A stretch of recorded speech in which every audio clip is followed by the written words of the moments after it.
Evening दोस्तों, आप सभी को हीरो स्पोकन में स्वागत है। तो सबसे पहले यदि नए हैं तो कृपया चैनल को सब्सक्राइब कर ले। देरी ना करते हुए आज की क्लास में हम लोग पढ़ेंगे एडवर्ब क्रिया विशेषण। एडवर्ब क्रिया विशेषण भाग 4 पढ़ेंगे। इसका क्रिया विशेषण एडवर्ब क्रिया विशेषण भाग 4 पढ़ेंगे। आइए हम लोग पढ़ते हैं। इसका एडवर्ब का छठा भेद पढ़ेंगे। हम लोग छठा भेद पढ़ेंगे इंटरगेटिव एडवर्ब। क्या पढ़ेंगे? Interrogative adverb. कह रहा है आपका यहाँ परिभाषा के माध्यम से समझेंगे। When, where, how, why, how long, how much, how often, how many etc are called interrogative adverb कहा जाता है। When they are used in asking a question, ये सारे चीजों को हम लोग पूछने के लिए यूज करते हैं। जैसे when, where, how, how long, how much, how often, how many इत्यादि का प्रयोग जब प्रश्न में किया जाता है, माने प्रश्न पूछने के लिए किया जाता है, तब इन्हें इंटरगेटिव एडवर्ब कहा जाता है या कहते हैं। जैसे एग्जाम्पल के माध्यम से समझते हैं। वेयर इज मुकुल, मुकुल कहाँ है? व्हेन विल यू गो, तुम कब जाओगे? How often do you drink, कितने बार पीते हो? ये सारे चीज क्या क्वेश्चन पूछ रहा है। वेयर, व्हेन, हाउ ऑफेन, ये सारे चीज तो सब क्या है? इंटरगेटिव एडवर्ब के रूप में आते हैं। ठीक है, इसमें कोई दिक्कत? अब आइए आते हैं 7 number, adverb of affirmation and negation. माने एडवर्ब ऑफ स्वीकारात्मक एंड नकारात्मक के बारे में पढ़ेंगे। तो यहाँ उदाहरण परिभाषा के माध्यम से समझेंगे। Adverbs of affirmation and negation indicates assertions and the denial respectively. मतलब इस पे ध्यान दीजिएगा। करा कि किसी प्रश्न से, मतलब स्वीकारात्मक और नकारात्मक का भाव को बोध कराता है। करा किसी प्रश्न से स्वीकारात्मक जवाब के लिए यस, श्योरली या सर्टेनली का प्रयोग करते हैं। ये एडवर्ब ऑफ अफर्मेशन है। ठीक है, जिसमें स्वीकारात्मक का भाव बोध कराए एडवर्ब ऑफ अफर्मेशन हो जाएगा। ठीक है, करा कि किसी प्रश्न के नकारात्मक जवाब के लिए नो, नॉट या नेवर का प्रयोग करते हैं या किया जाता है, एडवर्ब ऑफ निगेशन है। जिसमें नकारात्मक भाव बोध हो वो क्या है? एडवर्ब ऑफ निगेशन है। जिसमें देखिए जिसमें स्वीकारात्मक का भाव बोध हो एडवर्ब ऑफ अफर्मेशन है। जिसमें एडवर्ब ऑफ अफर्मेशन माने कह रहा है कि जिसमें सकारात्मक का भाव बोध हो एडवर्ब अफर्मेशन हो गया। अफर्मेटिव सेंटेंस से बना अफर्मेशन हो गया। एंड जिसमें निगेटिव का भाव बोध हो वो एडवर्ब ऑफ आपका क्या होगा?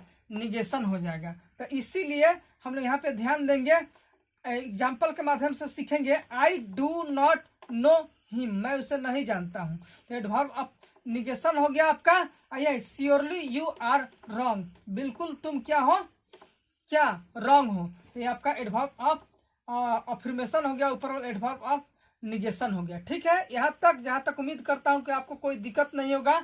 अब आइए ऊपर आते हैं। एडवर्ब ऑफ रीजन के बारे में पढ़ते हैं। इससे हमेशा कारण का ही बोध होगा, याद रखिएगा। आइए हम लोग परिभाषा के माध्यम से समझते हैं। Adverb of reason tell the reason of the action. मतलब कि एडवर्ब ऑफ रीजन किसी कार्य का होने का कारण बताता है। कह रहा है एडवर्ब ऑफ रीजन किसी कार्य के कारण को बताता है या बोध कराता है। जैसे वर्ड्स कुछ, देयर, फोर, हेंस और दस etc। एग्जाम्पल के माध्यम से समझेंगे। यहाँ पे 1 क्या समझेंगे? यहाँ पे 1 एग्जाम्पल 1 के माध्यम से ही देयर फोर लेफ्ट स्कूल, इसलिए वह स्कूल छोड़ दिया। 10 सी बिकेम एंग्री, इसलिए वह क्रोधित हो गई। कारण को बताता है। ठीक है, अब कुछ मैंने वर्ड्स पर अलग से दे दिया है 12, ताकि आपके लिए अच्छा रहेगा। आल्म्स मीन्स भीख, आल्म्स मीन्स भीख। एसेस मीन्स राख, एसेस मीन्स राख। बिलोंगिंग्स मीन्स संपत्ति होता है, बिलोंगिंग्स मीन्स संपत्ति होता है। एरियर्स मीन्स आपका बकाया, बाकी राशि, बकाया हो गया आपका।